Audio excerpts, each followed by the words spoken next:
Fala galera, beleza? Também tô legal, tranquilo de boa. Então tá, ó.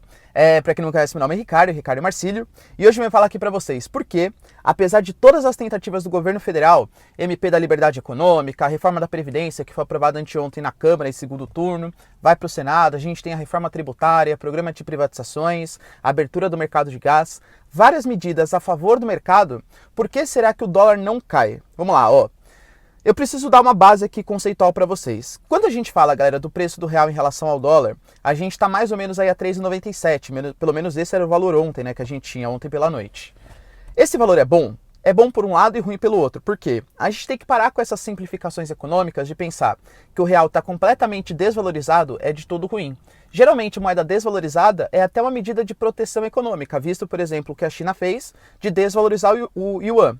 Por que é uma medida de proteção econômica? Primeiro, porque como o real está muito desvalorizado, isso vai fazer com que os nossos produtos sejam muito mais competitivos no mercado externo. Então, por exemplo, se você pegar nos últimos anos, nós batemos recordes na exportação de soja, na exportação de carne, na exportação de laranja, enfim, vários produtos aí primários. Por quê? Porque a nossa moeda não está valendo nada, fica muito baratinho para os outros países comprarem. Professor, então é bom, né? Não, por quê? Porque o Brasil ainda é um país muito fraco do ponto de vista tecnológico, de manufaturados. A gente é obrigado a importar muita tecnologia. Como a nossa moeda está valendo cada vez menos, né, está valendo praticamente nada, a gente é obrigado a comprar esses produtos e gastar muito do nosso dinheiro para conseguir pagar em dólar.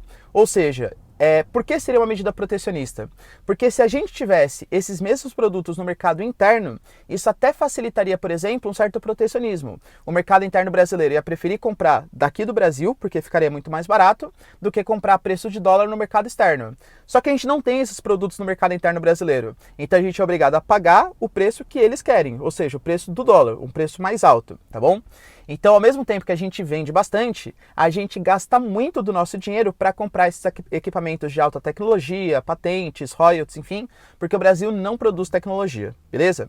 O ideal seria mais ou menos de uns 2 a 2,50, ou seja, R$2 a 2,50, 2 a 2,50 reais para comprar um dólar. Isso não prejudicaria tanto assim as nossas exportações e deixaria a gente um pouco mais competitivo para comprar tecnologias do mercado internacional. Seria o ideal. Ou seja, da maneira como está hoje não está legal, acho que isso é nítido, né, para todo mundo, e o governo está tentando mexer nisso. Só que mesmo assim, a gente tem cenários positivos para o mercado no mercado interno, só que ao mesmo tempo o dólar não baixa. Por quê? Olha que coisa complexa. Porque a economia não depende só de coisas políticas internas. Galera, você pode fazer o que você quiser. Você pode aprovar medidas, privatizações, tudo tal. A gente tem no momento, por exemplo, todos os empresários do mundo extremamente receosos. Por quê? Por conta da guerra comercial. A guerra comercial envolvendo China e Estados Unidos. Aparentemente, na reunião do G20 que aconteceu, o Xi Jinping e o Trump, eles tinham prometido que eles iam dar uma trégua, que eles iam tentar resolver na OMC, fazer algum tipo de conversação tal.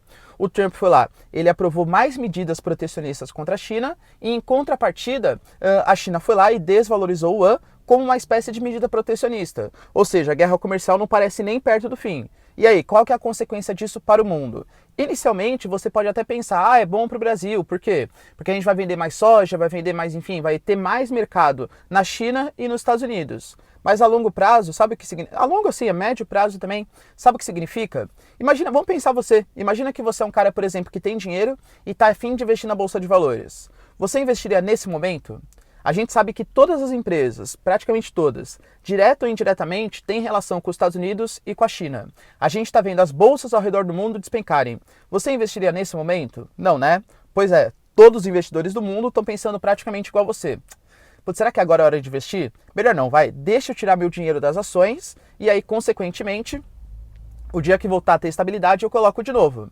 Só que imagina que todo mundo está fazendo isso no Brasil. Todo mundo está tirando dinheiro das suas ações, está tirando dinheiro dos investimentos por considerar ele muito arriscado.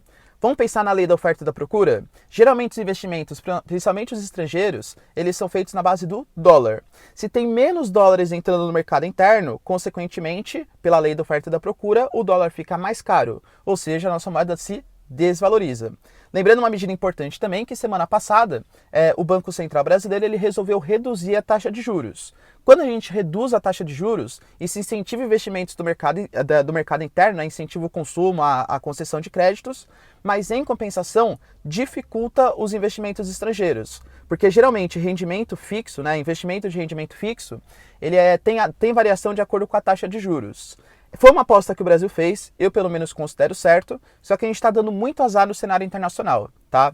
Ou seja, mesmo pelo mercado, hein, esquecendo questões sociais, mesmo pelo mercado, o Brasil adotando medidas que eu considero corretas para atrair investimentos, o dólar não está baixando pelo cenário internacional. Se você prestar atenção na Turquia, no México, na Argentina, nos Estados Unidos, na China, enfim, todos os mercados estão receosos. E essa guerra comercial, pelo menos no futuro próximo, não tem intenção de acabar. Quando vai acabar? Juro que eu não sei, galera.